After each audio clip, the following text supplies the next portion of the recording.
Krásny novembrový podvečer, milí televízni diváci. Opäť sledujete televíziu Pezinok a reláciu Téma. A dnes sa budeme rozprávať o behu, konkrétne možno aj o behu v zime. A ja už vítam v našom štúdiu nášho hostia, ktorým je Miroslav Pauček, bežec. Ahoj Miro, vítaj. Ahoj, ahoj.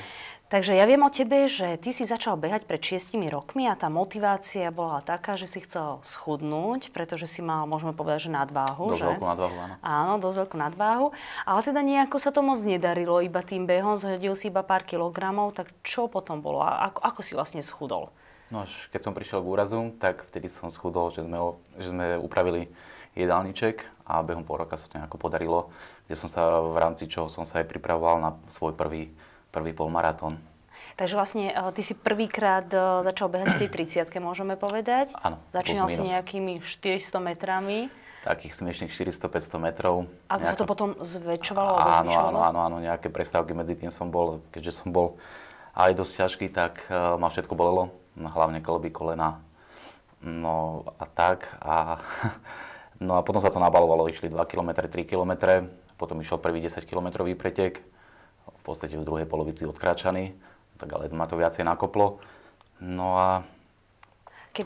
Keby si teraz mohol tak akože odporučiť našim divákom, ktorí chcú začať behať, tak je to iba o tom, že jednoducho každý týždeň, alebo ja neviem, každý druhý, tretí krát si budem pridávať tých 500 metrov a je to iba o tom, že vydržať a nabalovať tie metre? Áno, v podstate je to individuálne.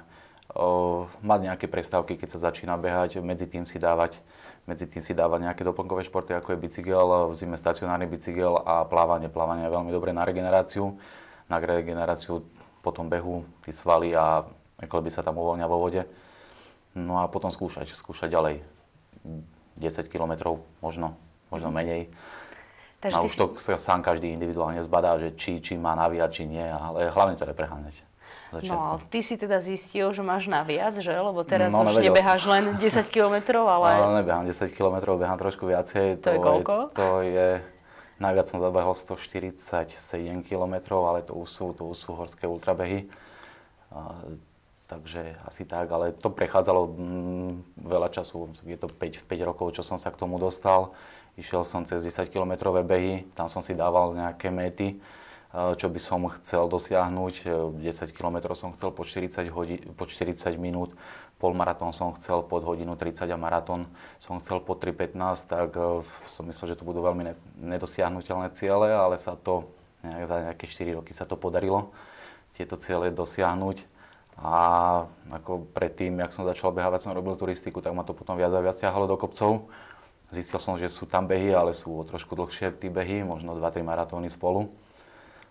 Takže som sa tam dostal až aj som tam stále teraz. Takže ultrabeh znamená, že... Ultrabeh znamená, zjednodušené povedané, všetko viac ako je jeden maratón, čo znamená 42 km. Takže vlastne teraz už beháš hlavne teraz behám tie ultrabehy, áno. A hovoríš, že 147 km bol ten najdlhší beh, ktorý si dal? Ten môj najdlhší beh je to bol aký? To na Slovensku, bolo to teraz v júni a je to každý rok v júni, je to Štefanik Trial. Štefanik Trial 140. Takže... A to sa vlastne koná teda na Slovensku? Na Slovensku a je to práve tuto v Karpatoch. Na Pezinskej Babe je polovica trate, takže je to z Brezovej pod Bradlom až do Bratislavy na námestí Eurovia.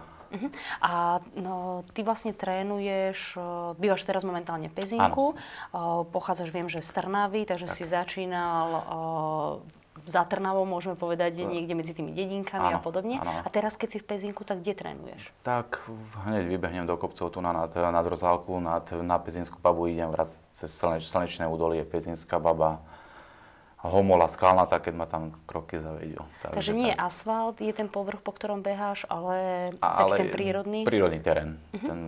Hlina, skaly, kopce, takže tam. Ako používaš obuv? No musí byť trialová, musí byť v kopcoch. Je trošku odlišná, ako je cestná obuv. Cestná obuv je ten dezeň, podrážka dezeň, je rovnejšia. A v tých kopcoch musí to mať vrúbky, musia mať, aby sme sa vedeli pohybovať v tých kopcoch, aby sa to nešmýkalo. Keby som išiel v cestných topánkoch, čo som párkrát išiel, nie je to výhra, sa to šmýka a tak. Musím mať proste vrúbky, najlepšie od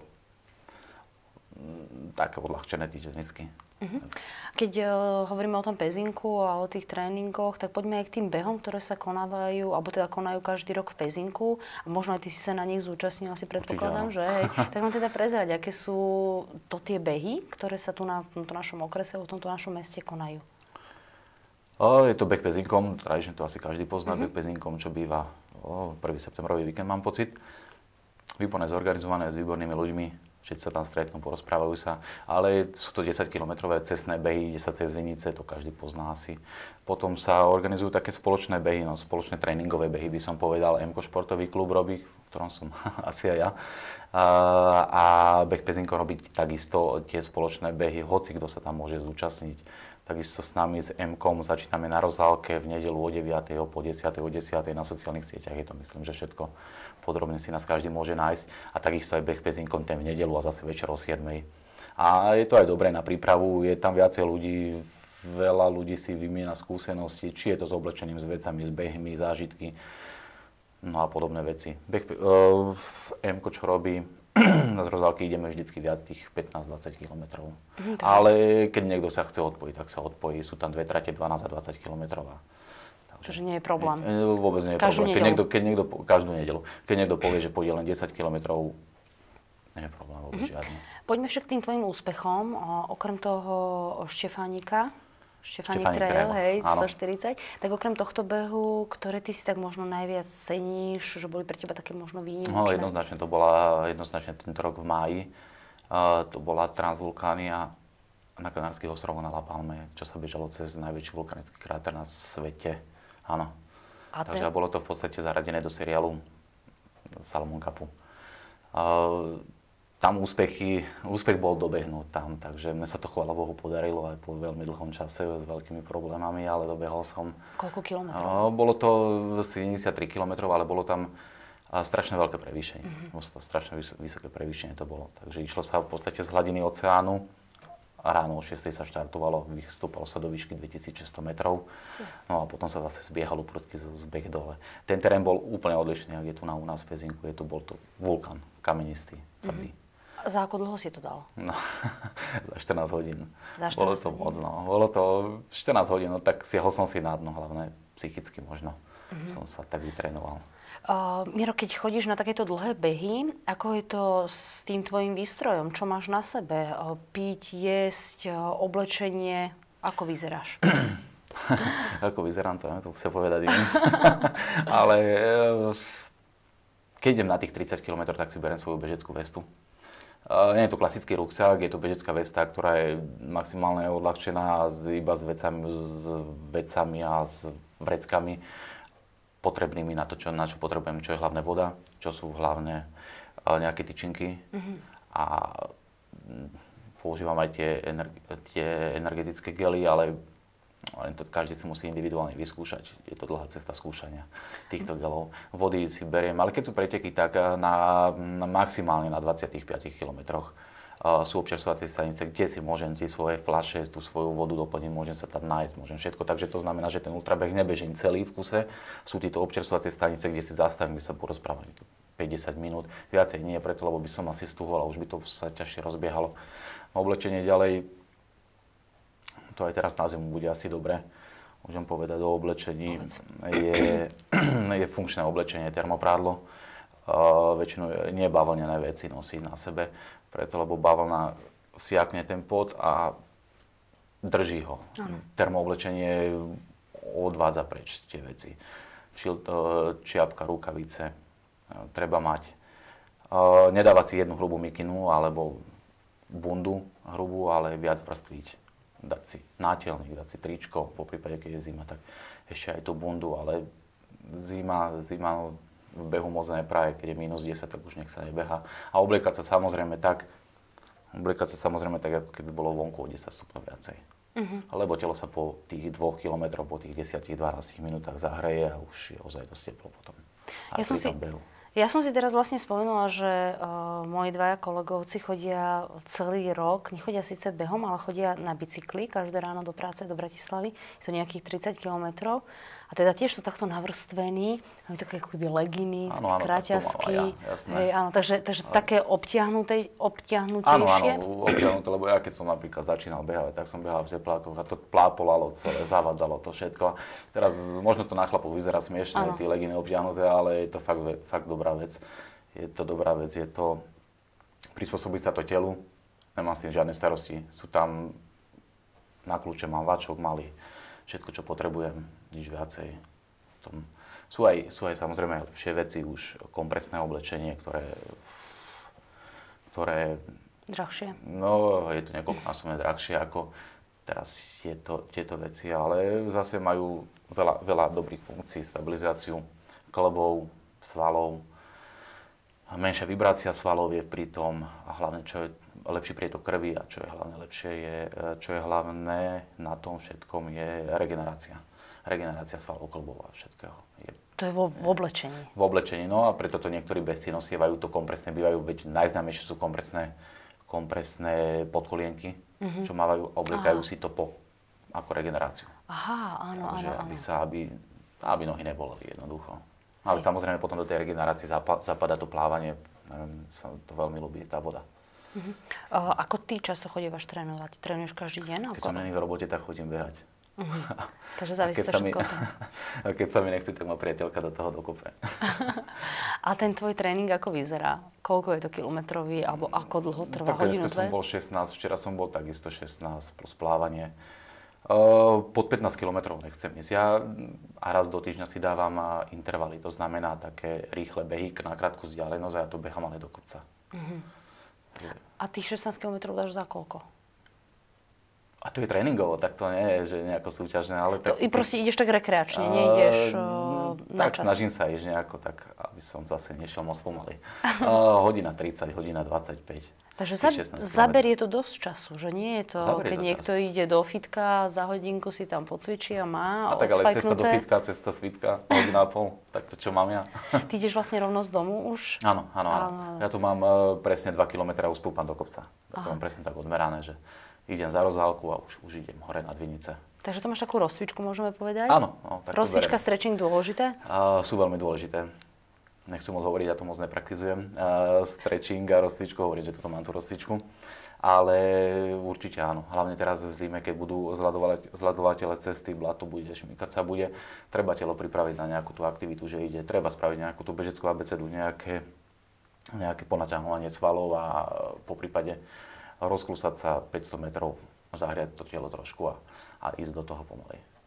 Ako je to s dýchaním pri behu? Ako správne dýchať? Ja si pamätám, že mne všetci hovorí, že treba dýchať do bránice. Počul som tieto veci, ale nikdy som nejako s tým neišiel. Ja som sa naučil behať pri behaní. Ja som dýchať pri behaní, takže ja som bol v podstate 3-4 roka bežec samotár. Ja som s nikým nechcel nič som nečítal, nič som sa neučil o behaní.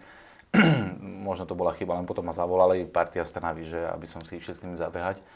Ale oni sa stále chceli rozprávať, mne to strašne mi to vadilo. No ale potom som si na to zvykol a dobre, že som si na to zvykol, prestalo ma pichať v boku, klasická, bežecká. U začiatočníkov pichávalo ma v boku. Len potom sme sa začali rozprávať a rozprávali sme sa, som zistil, že som sa naučil dýchať. Takže ani nevieš ako? Ani neviem ako, ani nechcem vedieť.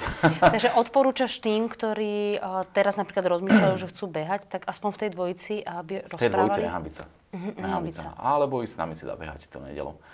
Kľudne začiatočníci, pokročili, to je úplne jedno. Tam to nerozdeľujeme. Ja sa musím priznať, ja mám malé dieťa, má 7 rokov a chodívame v lete spolu korčulovať. Normálne na korčule. A raz som si zabudla korčule, tak on hovorí, mami, ty budeš behať pri mne. Ani 400 metrov som nedala vôbec. A on pravda, že stále kecal, držal ma za ruku. Ako ja nechávam, ako môže niekto behať. Že, o čom je to vlastne? Prekonať tých 400 metrov, dať pauzu a potom pokračovať? Alebo vykašľať sa na to a na ďalší deň dať 500 metrov? Dať pauzu v podstate, alebo nevládať a neciliť to ísť krokom. Takzvaný indiánsky beh. Aha. Bežať krokom, ísť krokom, ale keď to už človek naozaj začína liezť moc na nervy, tak radšej prestať a dať si tú pauzu, skúsiť bicykel, skúsiť plávanie a ísť zase skúšať to behať. A dobrá vec, aspoň čo mne pomáhalo, bolo to, že motivoval som sa. Sám som sa motivoval. Tie méty si mal? Aj tie méty boli, ale to bolo neskore. Ale začiatok, jak som začínal, kúpil som si tenisky, kúpil som si nejaké tričko, kúpil som si bežecké nohavice. A už som nechcel s tým prestať, lebo nejaké peniaze to stálo a čo to vyhodím. Jasné. A už to išlo. A už potom došli tí bežecké nejaké méty, bežecké preteky. Spoznal som tam kamarátov, proste veľký okruh ľudí. A zistil som, že není som sám, ktorý behával, lebo ja som si dlhý čas myslel, že fakt sám behávam na svete. Tak obrazne povedané. Takže asi tak. Dobrá motivácia. U začiatočníkov je veľmi dobrá motivácia. Máš teraz akú motiváciu? Veľkú. No tá je? Ja mám veľkú ísť. Čo si kúpil? Kúpil som si letenku do Ameriky. A tak. A čo v tej Amerike? Na 100-milový beh. 100-milový beh, ktorý je zaradený do takého veľkého seriálu amerického. Je to v Utahu v Národnom parku Zion. V podstate Zion je kúsok od Grand Canyonu. Je to 100-milovka, na Slovensku sa organizujú 100-milové behy, ale je to v podstate také rodinné atmosfére v takej menšej. A najdlhší beh je tento Štefánik Trial. 1 mila 1,7 tuším? 1,61 je 1 mila, takže nejakých 160 km. Takže je tam... Koľko ľudí sa tam zúčastňuje na tomto behu? Minulý rok tam bolo okolo 250 ľudí. Z celého sveta? Z celého sveta, z Európy tam nebol nikto minulý rok. Fakt? No, tak teraz tam budem z Európy, tuším ja a ešte nejaký Španiel, čo som naposledy pozeral nejakú štartovú listinu. Je to beh, ktorý je najdlhší na svete? Nie. Určite nie. Sú 7 nové behy, ktoré majú... A to už by sme išli do veľkých extrémov. Jasné. To už je 380 km, 500 km v púšti a všelijako. Extrémy úplne. Tí ľudia sú už úplne inde ako my. Ja som tiež niekde inde ako 10 km, keď som behával, ale toto je už moc ďaleko. Je to aj finančne nákladné, samozrejme, na tú výbavu. Všetko si platíš sám aj túto, že? Áno. Je to jednoducho tvoje hobby? Je to hobby, no. Každý má nejaké hobby, takže ja mám toto a zatiaľ ma to naplňa s veľkou podporou priateľky. Kedy to bude? Štart je 8. apríla. 8. apríla, piatok ráno. Počasie tam aké už Je tam stabilné počasie, také je to v podstate púšť, ale keďže púšť býva v noci je chladnejšie a cez deň je teplejšie, čo som pozeral, tak tam je okolo tých 20 stupňov bude, takže podľa mňa ideálne, ale na vzduch je suchý veľmi. Takže na to si asi budem musieť zvyknúť. Budem tam týždeň predtým, tak uvidím. Aklimatizácia bude? Trošku, aj časový posun, aj všetko. Ideš sám, či ideš s priateľkou?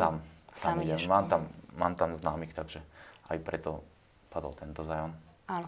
A ešte ma zaujíma taká jedna vec. Hovorí sa, že človek, keď športuje alebo keď behá, tak sa teda vyplavujú tie endorfíny. Takže funguje to aj u teba. Si šťastný. Určite áno. Dobre, tak ti budem držať palce. Hlavne, aby si teda dobehol. Že to je teda ten cieľ, že? To je cieľ. U mňa je cieľ dobehnúť. Vždy je u mňa cieľ dobehnúť. Aj všade. A prekonať vlastne tú predchádzajúcu metu, takže tam bolo tých 140 km ten Štefánik. 147 km. A teraz sa posúva trošku ďalej na 100 milovku, lebo v Amerike sú proste 100 milovky také známe, tak oni majú tak miery. A ešte ma zaujíma, tých 147 km si za ako dlho dal? Za 23 hodín. Za 23 hodín, 21. som skončil, tuším. Tam to bolo tak, že 139 naštartovalo a dobehlo len 62. Takže neviem, či zo 139 alebo z tých 62. Áno. Tak pekné číslo. Hrdý na seba. Či? Áno. Ale hlavne, že som dobehol, lebo mne sa minulý rok som išiel toto isté a skončil som tu na Pezinskej Babe. Mal som nejaké problémy s kolenami, takže nechcel som to ďalej siliť. Ale celý rok som sa na to nejako pripravoval, hlavne psychicky, aby som to prešiel. Tak a teraz vlastne celá táto zimná príprava bude o tom, že sa budeš pripravovať do tej Ameriky. Áno, to je taký hlavný cieľ budúci rok, potom sú tam ešte nejaké preteky. Ale... Takže to asi tak aj 25-26 hodín, že? A ako máš takú predstavu, že za ako? Ja mám predstavu ten Zion spraviť za 23 hodín. Aha. Lebo je tam menšie prevýšenie, ako bol tento Štefánik. Jasné. Je tam menšie prevýšenie, som na to pozeral. Takže chcel by som ešte za tmy prísť. Tam sa začína svítať tam okolo po 7, tak chcel by som ešte za tmy prísť. Aby si pekne lahol ešte predtým, ako slnko vyjde. Či človek vtedy nejde spať, nie je schopný zaspať? Nie, vtedy sa nejde spať. Hej. Tam treba nasávať ešte tú atmosféru v cieli. Dobre, Miro, musíme skončiť, ale ja by som sa s tebou ešte veľmi rada ďalej rozprával, pretože mám ešte 1 500 000 otázok. A ďakujem veľmi pekne, že si prijal pozvanie k nám do štúdia. Budeme ti držať palce a sme radi, že reprezentuješ nielen Pezinok, nielen Trnavu, ale aj celé Slovensko a vlastne to môže byť pre nás také plus a wow, že ideš vlastne do Ameriky na ten beh a vlastne minulý rok žiaden Európan, tento rok ty budeš teda, možno s tým Španielom, tak držíme palce teda, aby si dobehol. Ďakujem pekne. Mojím hosťom bol Miroslav Pavček, ktorý je bežec.